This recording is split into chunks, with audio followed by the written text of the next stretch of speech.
तज्जयति परम ज्योति समं समस्तैरनंत पर्यायै दर्पण तलैव सकला प्रतिफलति पदार्थ मालिका यत्र परमागमस्य बीजं निषेध जात्यन्ध सिंधुर्विधानं सकल नय विलसितानां विरोध मथनं नमाम्यनेकान्तं विरोध मथनं नमाम्यनेकान्तम्।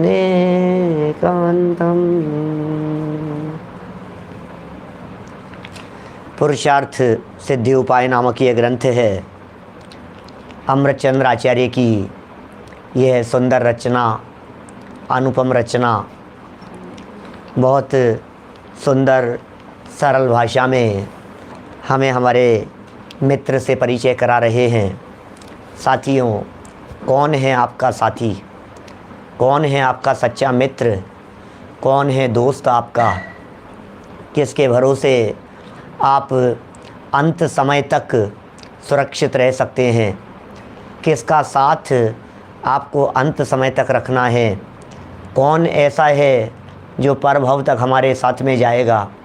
क्या कोई ऐसा है?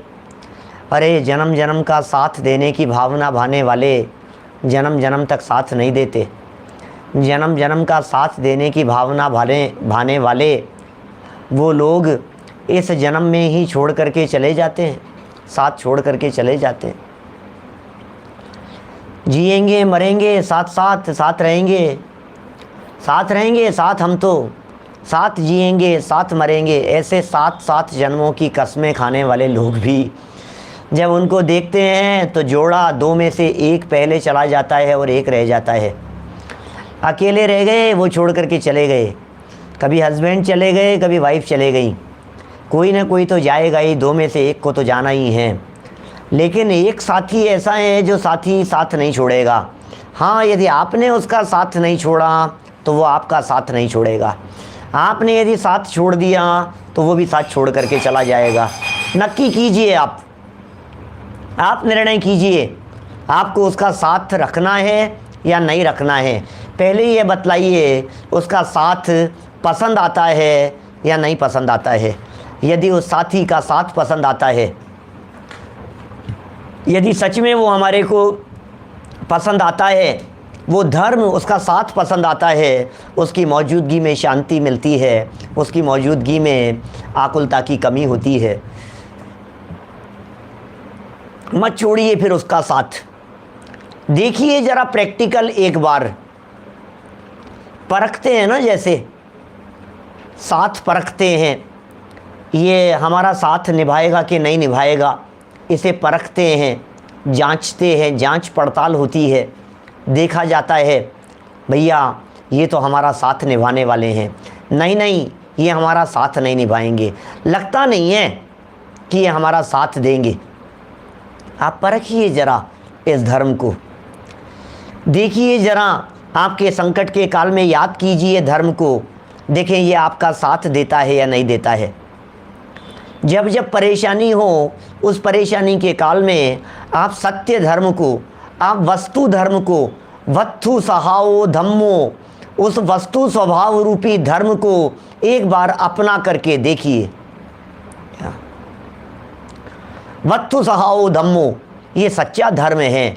वस्तु स्वभाव धर्म जिसे कहते हैं, ये सच्चा धर्म है।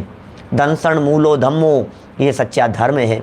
रत्नत्रय धर्म है, चारित्रम खलु धम्मो, वो सच्चा धर्म है। 10 लक्षण धर्म हैं, ऐसे बहुत सारे हैं। अहिंसा परमो धर्म है, अहिंसा को परम धर्म कहा गया है। आप देखिए ज़रा कितने प्रकार के धर्म हैं, जितने जितने धर्म कहे गए हैं उनमें से किसी भी धर्म का साथ पकड़ करके देख लीजिए। वीतरागता धर्म है, अनेकांत ये धर्म है। ये धर्म की चर्चा चल रही है, वस्तु के धर्म की चर्चा चल रही है। सच कहते हैं हम, इस धर्म का साथ जिस समय है, जितने समय के लिए है, उतने समय ऐसा सुरक्षा कवच है कि आपके ऊपर संकट नहीं आ सकते हैं, परेशानियां नहीं आ सकती है। मेरी भावना की लास्ट लाइन जो हम हमेशा बोलते हैं, वस्तु स्वरूप विचार खुशी से सब दुख संकट सहा करे। वस्तु स्वरूप विचार ये धर्म है। वस्तु स्वरूप, वस्तु स्वभाव धम्मो, वस्तु के स्वभाव का नाम धर्म है। वस्तु स्वरूप विचार कीजिए और खुशी से, फिर क्या होगा, सब दुख संकट सहा करे। सारे दुख, सारे संकट, सारी परेशानियां, सारे कष्ट, सारी प्रॉब्लम्स, बिजनेस की प्रॉब्लम हो चाहे ऑफिस की हो, परिवार की समस्याएं हों चाहे सामाजिक हों, दुनिया की कोई ऐसी परेशानी नहीं है जो परेशानी वस्तु स्वरूप के विचार मात्र से धूल धूमिल नहीं होती हो। ये वस्तु स्वरूप का विचार इतनी चमत्कारिक चीज़ है। आजमा के देखिए, जब कोई संकट आ जाए, बीमारी का काल आ जाए, आप अपने इस धर्म रूपी मित्र को आजमा के देखिए, आपका दुख कम होता है या नहीं। देखिए जरा, जब परिवार में किसी का वियोग हो जाए तो धर्म का साथ पकड़ करके देखिए, तकलीफ कम होती है या नहीं। कोशिश कीजिए, आप महसूस करेंगे बात तो सच्ची है, ये मित्र तो सच्चा है। इसके खड़े रहने मात्र से ही हिम्मत, जैसे दोस्तों के खड़े रहने से हिम्मत मिलती है ना, यार दोस्तों के खड़े रहने से आपको ऐसा लगता है भैया मित्र हैं तो शांति है, इसलिए इस धर्म को मित्र कह करके पुकारा है। मित्र, आमित्रस्य कुतो सुखम। आपको मालूम है, नीतिकारों के श्लोक हैं इस तरह के, अविद्यस्य कुतो धनम, अधनस्य कुतो मित्रम और अमित्रस्य कुतो सुखम। जिसके पास में विद्या नहीं है उसके पास में धन नहीं होता, जिसके पास में धन नहीं होता उसके कोई मित्र नहीं होते, और जिसके कोई मित्र नहीं होते फिर वो सुखी नहीं होता। बोलो, फिर सुखी नहीं होता वो व्यक्ति। इसका मतलब मित्रता किसे कहते हैं? सुख दुख में साथ देने वाले का नाम मित्रता है, साथ नहीं छोड़ने वाले का नाम मित्रता है। फ्रेंड नहीं, फ्रेंड, एंड में जो उड़ जाएं, फुर्र हो जाएं, फुर्र, क्या फ्रेंड क्या, वो उनकी बात नहीं कर रहे, मित्रता की बात कर रहे हैं। दिल से जहाँ मित्रता होती है, अपनापन होता है, लगाव होता है, वहाँ साथ छोड़ा नहीं जाता है। जो साथ नहीं छोड़े उसे मित्र कहते हैं, ऐसा समझ लो। मित्र की परिभाषा उल्टी करो। अभी तक क्या कह रहे थे? मित्र सदा काल साथ निभाता है। अब उल्टा करो, जो सदा काल साथ निभाता है उसे मित्र कहते हैं। जो तकलीफ और संकट के काल में आपका साथ निभाए उसे मित्र कहते हैं। तो तकलीफ और संकट के काल में कौन साथ निभाता है? बोले धर्म हमारा साथ निभाता है, इसलिए धर्म को ही सच्चा मित्र कहते हैं। देखो जरा, इसकी भावना भा रहे हैं कि भैया यदि ये सच्चा मित्र है तो क्या आप चाहते हैं आपके मित्र का साथ छूट जाए? नहीं चाहते। तो क्या आप अपने इस मित्र को अगले जन्म में साथ में ले जाना चाहते हैं? कि बिल्कुल इस जन्म में नहीं, हर जन्म में साथ में ले जाना चाहते हैं। तो बोले सल्लेखना की भावना भाव। 175 नंबर का श्लोक था जो हम पढ़ रहे थे। अन्वयार्थ कल हमने पढ़ लिया था, टीका की बात हमने प्रारंभ की है। एक बार श्लोक पढ़ लेते हैं हम, फिर बात करेंगे। हीयमेकैव समर्था। क्या गजब भाई, पंक्तियाँ ही इतनी गजब की दिखाई देती है। पेज नंबर कितना है? 174 नहीं, 194, 194 नंबर पेज हिंदी पुस्तकों में, और गुजराती पुस्तकों में 139, 139 नंबर का पेज। यमेकैव समर्थ, यम एकैव समर्था, एक ही है जो समर्थ है। क्या? धर्म स्वम में मया समम ने तुम सततमिति भावनीया पश्चिम सल्लेखना भक्त्या। क्या कह रहे हैं?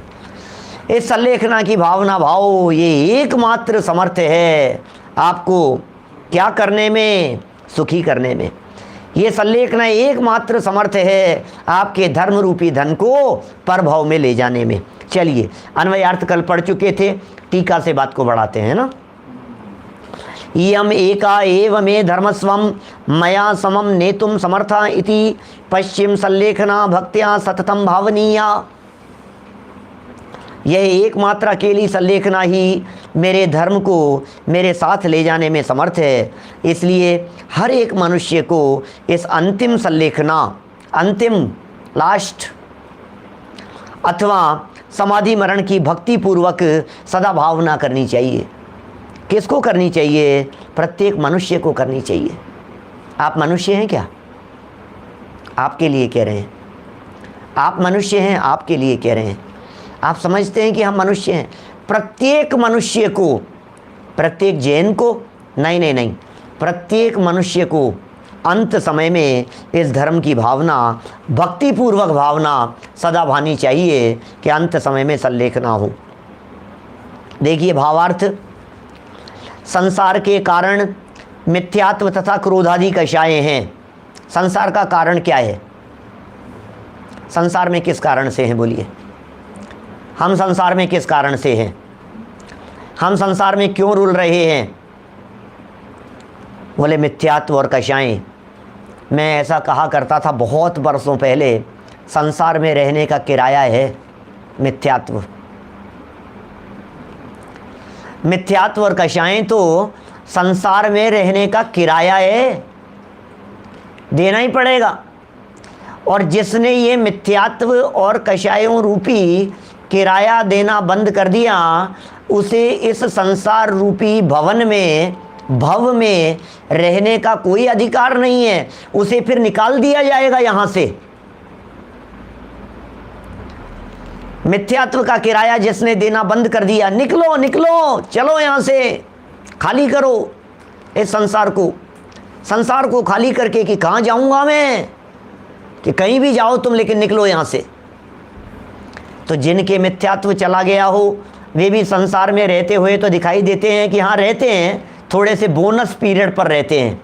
1 महीना किराया नहीं दिया तो कोई बात नहीं, तुरंत थोड़ी ना निकाल देते हैं। 2-5 दिन लेट दे देगा, कोई बात नहीं, थोड़े दिन और दे देगा, थोड़े दिन और इंतजार कर लो। 2 महीने हो गए, भैया भैया किराया नहीं आया तुम्हारा, भैया किराया नहीं आया, कोई बात नहीं, 10-5 दिन और रह लो। और 2-3-4 महीने निकल गए, बस अब खत्म है तुम्हारी कहानी, अब तो धक्के मार के निकाल दिए जाओगे। बोलो ऐसा होता है कि नहीं? इसी तरह से संसार में कोई जीव रह रहा है, मिथ्यात्व मिथ्यात्व मिथ्यात्व का किराया देता जा रहा है, और मिथ्यात्व का किराया देना बंद कर दिया। अब क्या होगा? अब तो मोक्ष हो जाएगा ना सीधा। हो तो जाना चाहिए, लेकिन अभी भी थोड़े समय संसार में है, अभी भी रुल रहा है, अभी भी जन्म मरण हो रहा है। जैसे वहाँ 3-4 महीने तक झेला था उसको, इसी तरह से यहाँ संसार में 3 और 4 भवों तक झेल रहे हैं। 3-4 भव बस, सम्यक तो साथ में कायम है। 2-4-6 भव मिलेंगे और कुछ नहीं, 4 भवों के अंदर ये गया, निकल गया यहाँ से पार। कहाँ पे? किराया देना कौन बंद करता है? जो खाली करने वाला होता है, जिसे उस घर में रहना नहीं होता है, जिसको नया घर बन जाता है, जिसको नया घर मिल जाता है, वो किराया देना बंद कर देता है। ये मिथ्यात्व, ये ज्ञानी जीवों को क्या हुआ? सिद्धालय दिख गया, निज घर दिख गया, और यहाँ से संसार की रोज रोज की तू मैं ये झंझटें खाली करना है इस जगह को। हमें नहीं सुहाता, संसार लगने लगा अब आसार, आसार लगने लगा हमारे को, हमें नहीं सुहाता। और रोज रोज कषाय और मिथ्यात्व की तू मैं हुआ करती थी। एक दिन मिथ्यात्व नहीं हुआ तो कषाय थोड़ी बहुत आकुलता पैदा कर रही थी। फिर क्या हुआ? इन कषायों की आकुलता को देखते देखते बर्दाश्त नहीं होती है हमारे को, ये वो कहती है नहीं बर्दाश्त होती है तो निकल जाओ, तुम चले जाओ। ये कहता है चिंता मत करो, थोड़े समय के लिए और हूँ, मैंने अपना घर देख लिया है, मैंने अपना घर बना लिया है, मैं अपने निज घर में समाने वाला हूँ। अब तो ऐसा घर बना लिया है कि बार बार में घर बदलने की ज़रूरत नहीं पड़ेगी। संलेखना और समाधि लेने वाला व्यक्ति, जिसकी संलेखना की भावना चल रही है, यहाँ संलेखना की भावना भा रहा है, उसने अपना घर देख लिया है, निज घर पहचान लिया है। अब तो अपने घर में रहूँगा, और अपने घर में आ जाने के बाद अब कोई रोक टोक नहीं, अब कोई झंझट नहीं, अब किसी से तू मैं नहीं, अब मेरे ऊपर कोई आदेश देने वाला नहीं, अब किराया देने की ज़रूरत नहीं, अब यहाँ से बाहर निकलने की ज़रूरत नहीं। अपने घर जैसा सुकून और अपने घर जैसी शांति और कहाँ मिलती है। चला गया मिथ्यात्व, बंद कर दिया, अब सदा सदा के लिए बंद कर दिया हमने इस मिथ्यात्व को। अब नहीं देंगे हम। दृष्टि मोक्ष हो गया है। गुणस्थान चौथा, पांचवा, पंचम गुणस्थान वर्ती की संलेखना की यहाँ चर्चाएं चल रही है। कितने दिन और कितने दिन, ये तो बताओ। कुछ भाव, एक एक दिन बराबर एक एक भाव है, शादी अनंत काल के लिए। अब तो अपने घर में जाकर के विराजमान होंगे। निज गुण संपदा मिल गई है। देखिए क्या कह रहे हैं, संसार के कारण, मूल कारण मिथ्यात्व तथा क्रोधादि कषाय हैं। उन्हीं के निमित्त कारण, मिथ्यात्व का निमित्त कारण क्या था, कषाय का निमित्त कारण क्या था, कषाय क्यों की थी ये बतलाइए, मिथ्यात्व क्यों होता था। आहार आदि परिग्रह में इच्छाएं, ये सब उसके कारण दिखाई देते हैं, सहयोगी कारण दिखाई देते हैं। इसका मतलब दो मूल चीजें हो गई, एक हो गया मिथ्यात्व और कषाय नंबर 1, और दूसरा उन मिथ्यात्व और कषाय भावों के सहचारी कारण हो गए आहार और परिग्रह। ये जो आहार और परिग्रह होता है ना, जितना जितना आहार और परिग्रह दिखाई देता है हमारे को, जितना जितना आहार दिखाई दे रहा है, जितना जितना परिग्रह दिखाई दे रहा है, उस परिग्रह के प्रति होती है मूर्छा, उससे उत्पन्न होती है कषाएं, राग द्वेष। वो राग द्वेष और कषाएं, जब ये विकार जब किसी गरिष्ठता में होता है तो उसे कहते हैं मिथ्यात्व। ये दो चीज़ें हो गई, एक अंतरंग समझ लीजिए, एक बहिरंग समझ लीजिए। अंतरंग का नाम मिथ्यात्व और कषाय है, बहिरंग का नाम आहार और परिग्रह है। ये सब हैं। अब सुनो, संलेखना किसे कहते हैं, संलेखना की क्या व्याख्याएं, संलेखना का क्या स्वरूप है। तो ये कह रहे हैं स्व सन्मुखता के बल के द्वारा। कब तक पसंद आ रहा था तुम्हें ये कब तक पसंद आ रहा था? ये तब तक पसंद आ रहा था जब तक इससे अच्छी कोई दूसरी चीज़ नहीं देखी थी। अरे बहुत अच्छी है, बहुत अच्छी है, बहुत अच्छी है, ऐसे अच्छी अच्छी दिखाई दे रही थी। अब कहा तुम अच्छी अच्छी कह रहे हो, अरे तुमने देखा क्या है, तुम्हें दिखाऊंगा मैं, तुम चलो एक बार मेरे साथ में।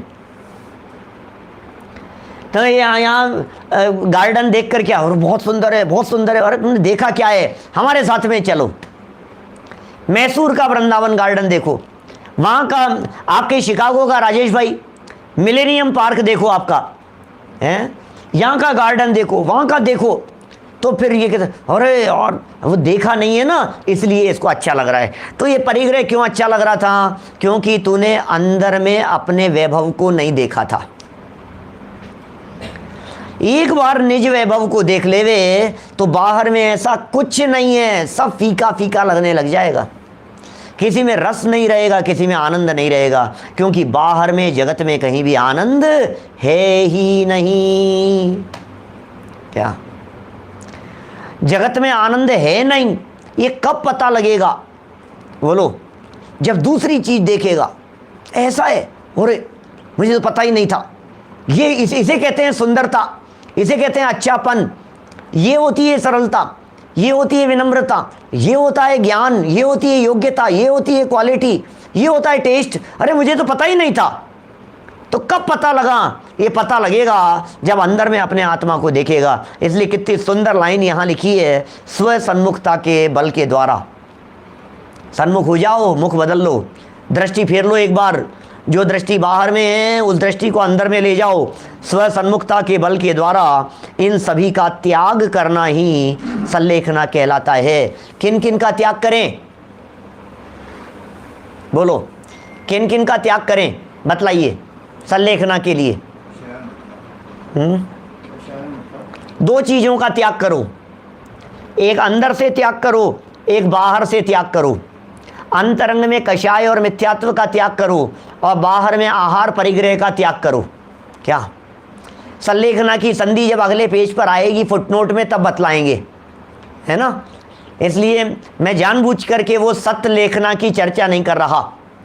कल भी हमारे चिंतामण जी ने कही थी, लेकिन मैंने जानबूझ करके नहीं बोला, इसलिए नहीं कि फिर आगे क्या कहेंगे। जब चर्चा आएगी तभी चर्चा करेंगे। अभी तो जितनी जितनी यहाँ लिखी है बस उसकी व्याख्या करेंगे। आगे जो विषय आने वाला है वो आएगा तब बात करेंगे, है ना। इन सभी का त्याग करना ही संलेखना कहलाता है। इन सब का त्याग करो। दो चीज़ों का त्याग करने की बात कह दी। इन सब का मतलब एक तो मिथ्यात्व कषाय और दूसरा मिथ्यात्व कषाय के जो कारण थे आहार और परिग्रह, इन सब का त्याग करो। देखिए फिर क्या कह रहे हैं, यह संलेखना भी दो प्रकार की है। दो प्रकार की है संलेखना। कभी सुना आपने संलेखना के दो प्रकार? ये कह रहे हैं एक होती है क्रम क्रम से त्याग करना और दूसरी का नाम है सर्वथा त्याग करना। इसका मतलब संलेखना में कुछ त्याग करने की बात होगी। एक क्रम क्रम से त्याग करो, थोड़ा थोड़ा त्याग करो, और एक पूरी झटके से त्याग करो। तो ये दो तरह से त्याग परिस्थिति के ऊपर डिपेंड करता है। मान लीजिए अचानक कुछ मौत की परिस्थिति बन गई तो तत्काल सब त्याग कर दिए जाते हैं, संलेखना अंगीकार कर ली जाती है। और अंत समय नज़दीक दिखाई दे रहा है तो क्रम क्रम से भी त्याग किए जाते हैं। ऐसा भी होता है अंत समय में एकदम ऐसा लगा कि अब नहीं है समय, बिल्कुल अब तो क्या करना है, अब तो छोड़ो सब। क्या देखिए आगे बढ़ते हैं, पेज नंबर 195 पर देखिए, इन्हीं दोनों को थोड़ा सा खोल रहे हैं। अनुक्रम से आहार का कम करना, त्यागूं आहार पानी, त्याग दूं क्या, बोलो क्या लगता है आपको? मुझे संलेखना लेनी है पंडित जी, मुझे भावना है संलेखना की, तो क्या करूं? त्याग दूं आहार पानी को, सब छोड़ दूं? और फिर आगे कहती है औषधि भी, दवाई भी छोड़ दूं? क्या बात कर रहे हो आप?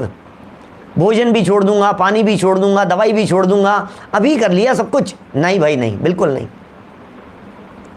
कितनी सुंदर भावना है, सब बोलते हैं, सब लोगों ने बोली होगी, शिवलाल जी की भावना है ना अपने, दिन रात मेरे स्वामी मैं भावना ये भाऊं, देहांत के समय में तुमको न भूल जाऊं। क्या? दिन रात मेरे स्वामी मैं भावना ये भाऊं, देहांत के समय में खुद को न भूल जाऊं। क्या? तुमको न भूल जाऊं ये व्यवहार भक्ति, और खुद को न भूल जाऊं ये निश्चय भक्ति। पंच परमेष्ठियों की भक्ति ये व्यवहार भक्ति, और अपने गायक की भक्ति ये निश्चय भक्ति। दिन रात मैं ये भावना भाता हूँ कि हे जिनेंद्र देव अपने आप को नहीं भूल जाऊँ, देहांत के समय में सबको भूल जाऊँ, अपने आप को नहीं भूल जाऊँ।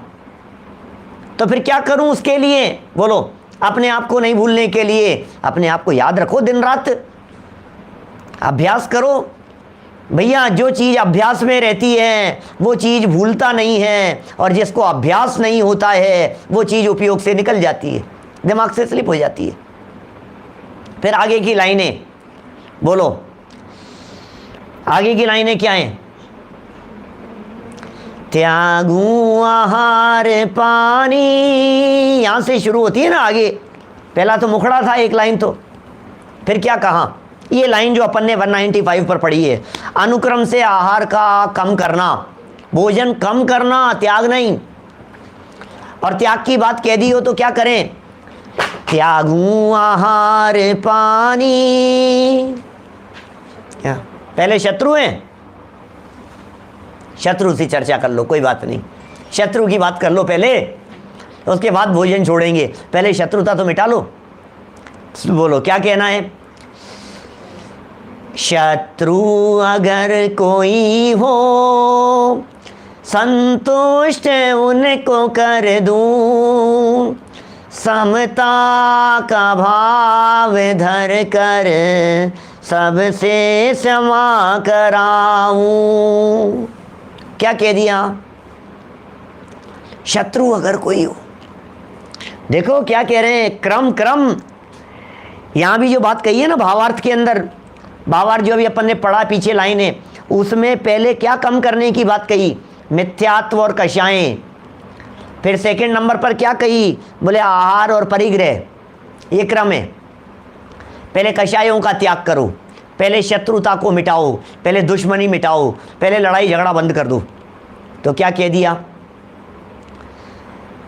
शत्रु अगर कोई हो, नहीं तो हमसे तो हमारी किसी से शत्रुता नहीं है, हमारी किसी से दुश्मनी नहीं है। क्या जो लोग हमें अपना दुश्मन समझते हैं, हमारी तो उनसे भी शत्रुता नहीं है। जो लोग हमें अपना विरोधी समझते हैं, हमारा तो उनके प्रति भी विरोध भाव नहीं है। हम तो समाधि में ही चल रहे हैं, दादा तो चल ही रहे हैं समाधि में।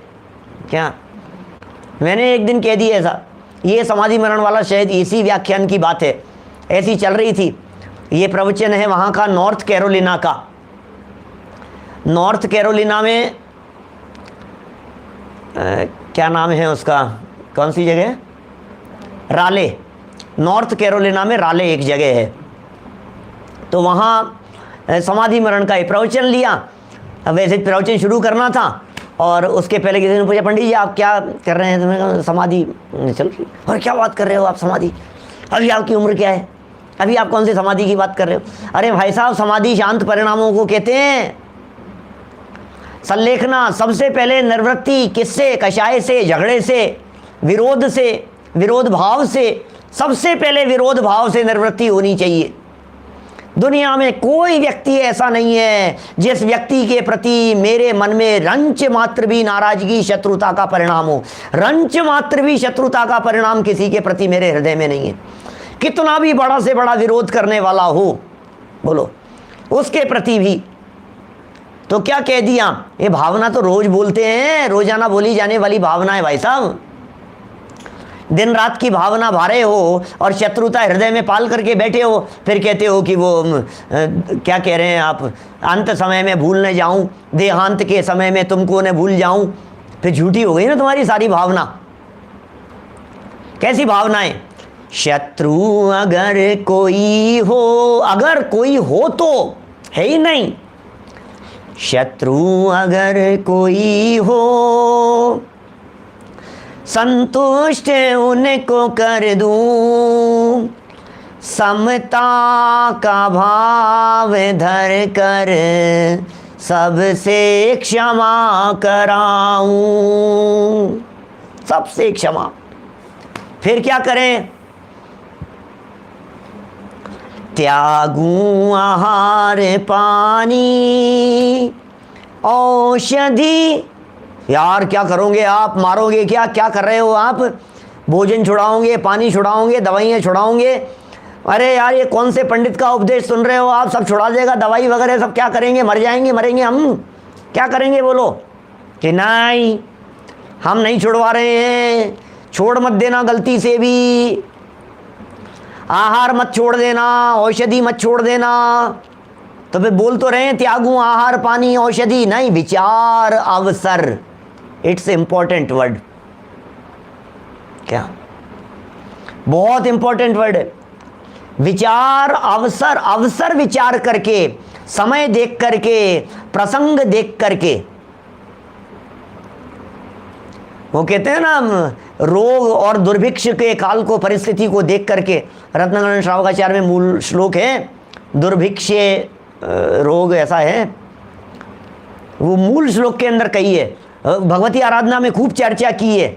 समाधि और संलेखना मरण के प्रकरण के संदर्भ में, भैया ऐसे नहीं, मेरी तो भावना है, मैं तो सब त्याग देता हूँ, सब त्याग दे। अरे नहीं भाई साहब, अवसर देखना, समय देखना, परिस्थिति को देखना। बिना परिस्थिति को देखे हुए यदि तुम त्याग कर दोगे तो वो संलेखना नहीं कहलाएगी कि साहब त्याग की कह तो रहे हैं कि नहीं, मौका देख करके। शरीर चल रहा है, अभी स्वस्थ हो, अभी हट्टे कट्टे हो, अभी छोड़ने का समय नहीं आया है, अभी त्याग का समय नहीं आया है। लेकिन वो संतुष्ट उनको कर दूं, बोले वो तो हर समय उसको तो पालने का टाइम नहीं होना चाहिए। शत्रुता और कषाय तो रंच मात्र भी टिके नहीं, और औषधि और आहार का त्याग भूमिका के अनुसार धीरे धीरे होगा, समय आने पर होगा। देखो कितना सुंदर कहा, त्यागू आहार पानी औषधि विचार अवसर। और फिर एक बार यदि नियम ले लेवे तो फिर क्या कहते हैं, टूटे नियम न कोई, ऐसी ऐसी दृढ़ता हृदय में लाऊं। विचार करके देखो, यदि बिना विचार किए हुए, क्या बिना विचार किए हुए यदि त्याग कर दिया, बिना अवसर देखे हुए यदि त्याग कर दिया, बिना आगे पीछे का विचार किए हुए, बिना परिस्थितियों को देखे हुए आप त्याग कर बैठे, तो फिर क्या होगा, फिर तो टूटेगा ही टूटेगा। इसलिए भावना हमारी यह है, एक बार जिस चीज का त्याग कर देवे, अब वो नियम टूटना नहीं चाहिए। टूटे नियम न कोई, दृढ़ता हृदय में लाऊं। दृढ़ता लाओ हृदय में, मजबूती होनी चाहिए अंदर में, परिणामों में। देखिए यहां अपनी 195 पेज पर चर्चा चल रही थी, हैं? क्या कहते हैं आगे, अनुक्रम से आहार का कम करना, त्याग नहीं लिखा यहां, कम कीजिए, धीरे धीरे कम कीजिए। अपने श्रावकाचार ग्रंथों में, मूलाचार भगवती आराधना जैसे ग्रंथों में इन सब प्रकरणों को बतलाया है। भगवती आराधना में तो बहुत लंबी चौड़ी विधि दी है और पूरा क्रम बतलाया है। संलेखना और समाधि मरण जो लोग कराते हैं, इसके भी विशेषज्ञ होते हैं। इनकी पूरी कई ग्रंथों के अंदर कई जगहों पर इनकी पूरी विधि बतलाई है। ऐसा समय देखकर, अरे शरीर विज्ञान के विशेषज्ञ भी हुआ करते हैं हमारे आचार्य, वो देखते हैं अभी इसकी शरीर की ये स्थिति है, अच्छा अभी नाखूनों की ये स्थिति है, अच्छा इतने मुड़ गए हैं, अच्छा ये पोजीशन है, अच्छा अभी होठ ऐसे दिखाई दे रहे हैं, अच्छा अभी आंखें इस प्रकार की हैं, अच्छा एक एक चीज़ का बारीकी से जब वे देखते हैं तो उन्हें अंदाज़ा लग जाता है कि अब शायद इतना समय और बचा है। निर्यापक आचार्य कहते हैं उन्हें। तो ये सब संलेखना कराने वाले, समाधि कराने वाले, ऐसे निर्यापक बहुत कुशल होते हैं, देखते हैं, समय देखते हैं, प्रसंग देखते हैं। फिर इतने दिन पहले इस चीज़ का त्याग कराया, अन्न का त्याग कराया, फिर इसके बाद में फिर इस चीज़ का त्याग कराया, फिर इस चीज़ का त्याग कराया। धीरे धीरे धीरे धीरे करके ऐसे जितना समय हो उस समय के अनुसार अपने आहार आदि की परिस्थिति को घटाते चले जाते हैं। बिल्कुल क्रम है, क्या किस समय क्या होना चाहिए, किस समय क्या चीज़ होनी चाहिए, इस तरह से धीरे धीरे करके सबको छोड़ते हैं, क्रम बतलाया है। तो आहार का कम करना, अथवा क्यों कह दिया, क्योंकि दो प्रकार की संलेखना कही थी यहाँ। कौन से दो प्रकार की संलेखना कही थी? पहले प्रकार की संलेखना कई क्रम से, और दूसरे प्रकार की संलेखना कई झटके से। हाँ ना, इन्होंने दूसरी सर्वथा त्याग करना, जो अपन ने इधर फर्स्ट पेज की लास्ट लाइनें जो पढ़ी है, अभी 194 नंबर पेज की जो लास्ट लाइनें पढ़ी है, उसमें दो बातें कह दी, धीरे धीरे त्याग करो और पूरी तरह से त्याग करो, सर्वथा त्याग करो। उसी को कह रहे हैं अनुक्रम से आहार का कम करना अथवा सर्वथा त्याग करना, ये काय संलेखना है। संलेखना का पहला प्रकार होता है काय संलेखना। तथा क्रोधादि कषाय का घटाना अथवा सर्वथा त्याग करना, ये कषाय संलेखना है। माने संलेखना दो प्रकार की हो गई। क्या? एक हो गई काय संलेखना और एक हो गई कषाय संलेखना। यम और नियम के तरह से भी भेद किए गए हैं। जीवन पर्यंत के लिए हो उसे यम कहते हैं और थोड़े समय के लिए हो उसे नियम कहते हैं। ये यम और नियम में इस तरह के भेद बतलाए गए हैं। यहाँ संलेखना को दो प्रकार से कह दिया। देखो, संलेखना की जब जब चर्चा चलती है, ध्यान देना, महत्वपूर्ण बात कह रहा हूँ, जिनागम में संलेखना की जहाँ जहाँ चर्चाएं की है वहाँ सबसे पहले कषाय विषयाहारो, वो उपवास के संदर्भ में कही, कषाय का त्याग और विषयों का आहार आदि का त्याग। सारे जगत में संलेखना के नाम पर आहार भोजन इन सब को ही छुड़ाया जाता है, लेकिन कषाय संलेखना की तरफ ध्यान ही नहीं जाता है किसी का। बोलो कि साहब आपने कितनी कषायें छोड़ी? कषायें काहे की छोड़ दी? अरे भाई, कषायों को भी छोड़ा जाता है, कषायें भी कम की जाती हैं, परिणामों में शिथिलता होती है, परिणामों में सरलता होती है। इसके बिना आपकी वो संलेखना पूरी नहीं होगी। काय संलेखना और कषाय संलेखना, काय संलेखना का मतलब आहार आदि का क्रम से त्याग, और कषाय संलेखना का मतलब मिथ्यात्व कषाय आदि का क्रम से छूटते चले जाना, कम होते चले जाना, मंद होते चले जाना। मिथ्यात्व तो पूरा ही चला गया, अनंतानुबंधी भी पूरी चले गई, अप्रत्याख्यानावरण भी चले जाए, पंचम गुणस्थानवर्ती है, अप्रत्याख्यान भी चले गई, प्रत्याख्यान भी मंद हो रही है, धीरे धीरे धीरे धीरे संचलन भी मंद हो गई, ऐसा समझना यहाँ। तो दो हो गई, तथा कषाय का घटाना अथवा सर्वथा त्याग करना, ये कषाय संलेखना है। अतः विचार करके श्रावक को अपने मरण के अंत समय, क्या कहा, बहुत सुंदर लाइन है, क्या कह रहे हैं? अतः विचार करके श्रावक को अपने मरण के अंत समय अवश्य ही संलेखना करनी चाहिए। अंत समय क्यों? अंत समय में संलेखना माने धर्म के साथ में जुड़े हुए हैं अपन अंत समय में। तो फिर क्या होगा? भावना क्या चल रही थी? श्लोक क्या कह रहा था? मूल श्लोक में क्या बात थी? इस धर्म रूपी धन को प्रभाव में साथ में ले जाना चाहते हो, तो ये मूल प्रसंग है ना कि अगले जन्म में साथ में जाएगा। तो अगले जन्म में किसके साथ में जाएगा? चलो मेरी बात सुनो, बहुत बारीक एक पॉइंट कहता हूं आपको, एक अलग हट करके। अगले जन्म में किसके साथ में जाने के चांस है? बोलो। ट्रेन में बैठकर कौन आपके साथ में जाएगा? जो यहां से स्टेशन तक साथ में जाएगा उसकी संभावना है ट्रेन में बैठकर साथ में जाने की, और जिसने स्टेशन पर जाने के पहले ही रास्ते में ही हाथ छोड़ दिया, वो स्टेशन तक ही नहीं पहुंचा, तो आगे कैसे जाएगा? दूसरी सिटी तक कैसे जाएगा?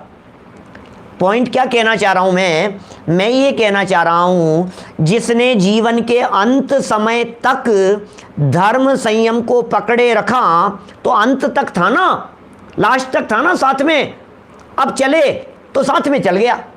और जिसने उस लास्ट के 6 महीने पहले धर्म छोड़ दिया तो अगले जन्म में जाएगा कि नहीं साथ में? फिर कैसे जाएगा? साथ तो 6 महीने पहले ही छोड़ दिया था।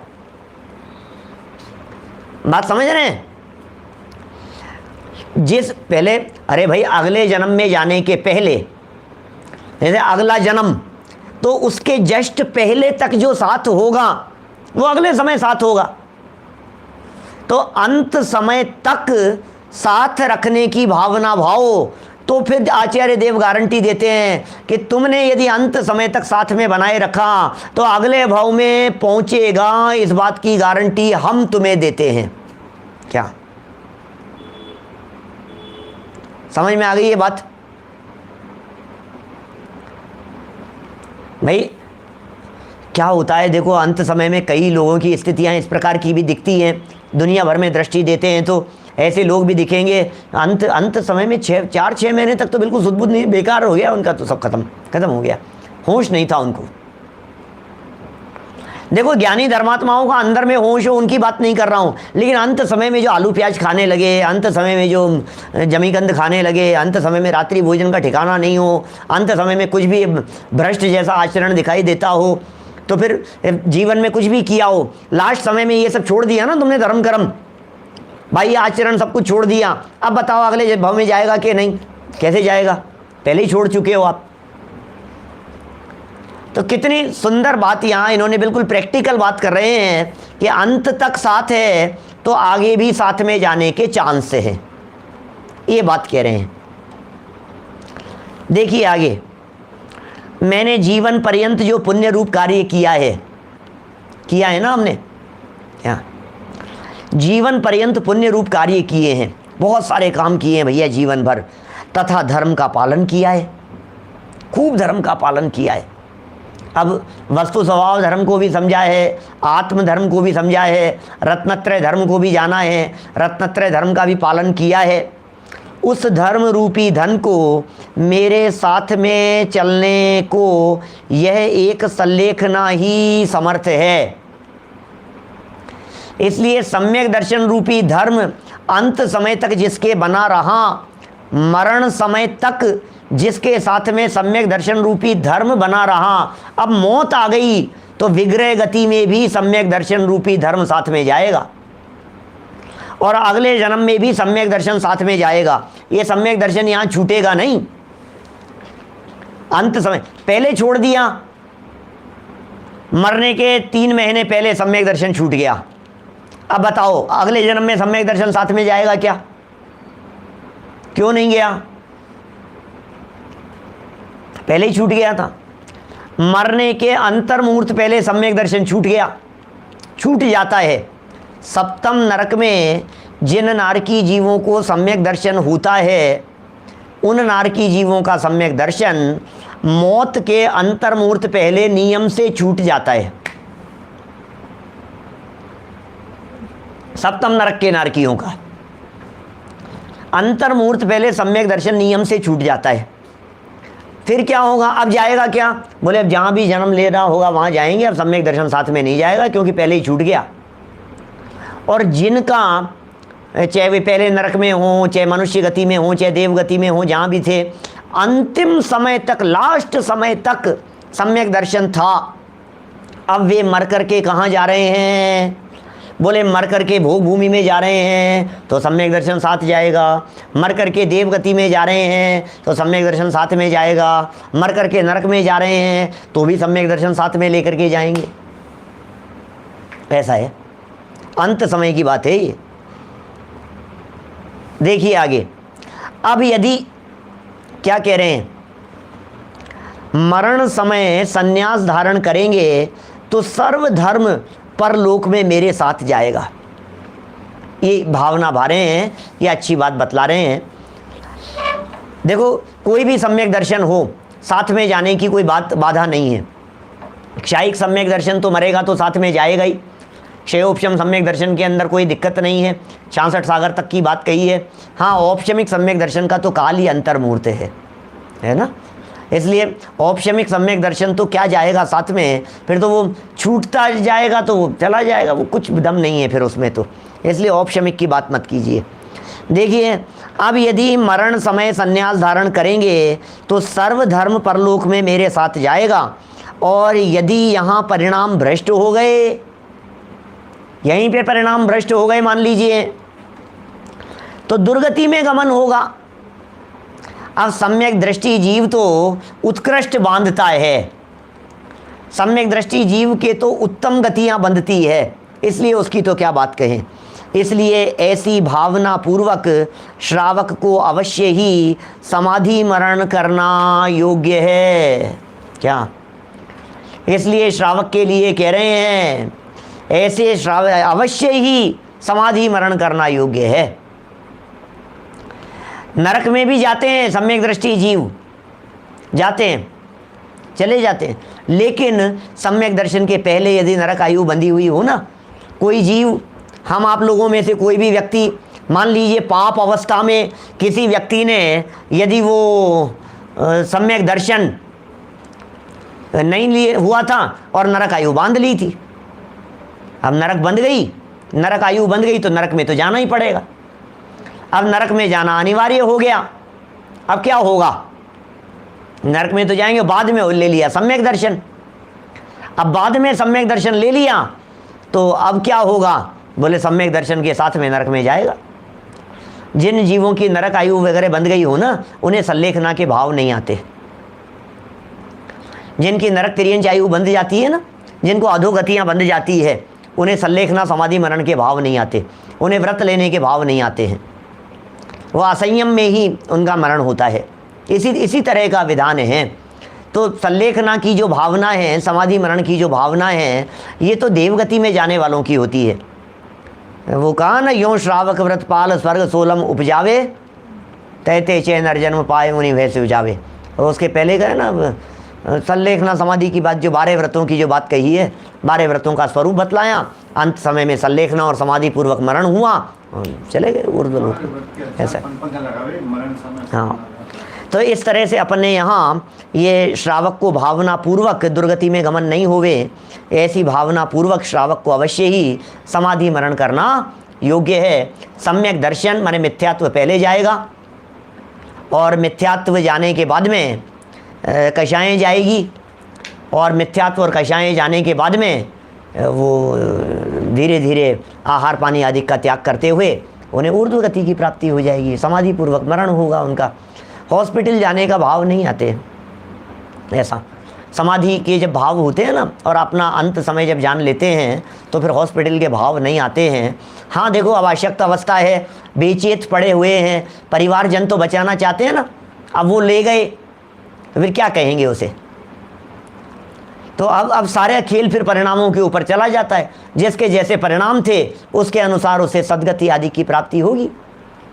इसलिए कोई ऐसा कोई अनर्थ भी नहीं है कि हॉस्पिटल कोई व्यक्ति चला गया तो कोई बहुत बड़ा अनर्थ हो गया हो, क्योंकि गृहस्थ दशा है, श्रावक दशा है। लेकिन ये जो अशुद्ध औषधियाँ वगैरह हैं, इनसे बचने की भावना, व्यक्तिगत भावना इसी तरह की। अब मान लो मैं बेहोश होकर के गिर गया घर में, मेरी तो भावना सल्लेखना समाधि की है, हमें तो बहुत उत्कृष्ट जीवन चल रहा है, और अब मैं बेहोश होकर के गिर गया और बेहोशी की हालत में मुझे ले गए। आंखें जब खुली तो इंजेक्शन लगे हुए थे, बेहोशी में था और अस्पताल में था। अब क्या करूं मैं, बोलो, ऐसी स्थिति में। तो ये बहुत तरह की परिस्थितियां विविध प्रकार की बन जाती है। ये पर्सन टू पर्सन भी निर्भर करता है। हम इसको कोई ऐसी सीधी रेखा खींच नहीं सकते हैं। डिपेंड करता है वो व्यक्ति कितनी मात्रा में संयमी था। एक व्यक्ति तो ऐसा था जो मुनि अवस्था में ही था। जो मुनिराज हैं, अब उनको थोड़ी ना ले जाएंगे मुनिराज को अस्पताल में। दूसरा देखा हमने थोड़ा सा नीचे लेवल, तो 10वीं 11वीं प्रतिमाधारी थे, एलक शुल्लक की अवस्था में थी, तो भैया नहीं जाएंगे, वो नहीं ले जाना चाहिए। हमें पता है ना, उनका तो वेश दिखाई दे रहा है ना। अब फिर और नीचे नीचे जितना जितना नीचे उतरते चले जाएंगे, फिर वो बहुत तरह 11 लेवल तो पंचम गुण स्थान के कहे हैं। कौन कौन से लेवल में किस किस प्रकार की मर्यादाएं हो सकती हैं। फिर चतुर्थ गुणस्थानवर्ती, फिर जिनका चतुर्थ नहीं हो और बहुत उत्कृष्ट जीवन जो जी रहे हो, तो बहुत तरह के उसके अंदर लेवल बनेंगे। हर जगह की परिस्थिति अलग है, हर व्यक्ति की परिस्थिति अलग है, हर व्यक्ति के परिणाम अलग अलग हैं। भावना ये भाई है कि हमारा समाधि पूर्वक कषाय मिथ्यात्व इन सब का तो त्याग पहले ही हो जाए, और फिर धीरे धीरे आहार और औषधि वगैरह का त्याग होते हुए हमारा उत्तम से उत्तम जीवन हो। इस प्रकार की भावना हम सबको भानी चाहिए। तो इस तरह से हमने ये इस पहले वाले श्लोक की चर्चा की है। अभी तो और तीव्र भावना की चर्चा कर रहे हैं, उसे फिर खोलेंगे। फिर सल्लेखना समाधि आत्मघात नहीं है, बहुत सुंदर सुंदर प्रकरण हैं। कल विषय को आगे बढ़ाएंगे। निज निधि निज में बताई, यह अनंत उपकार है।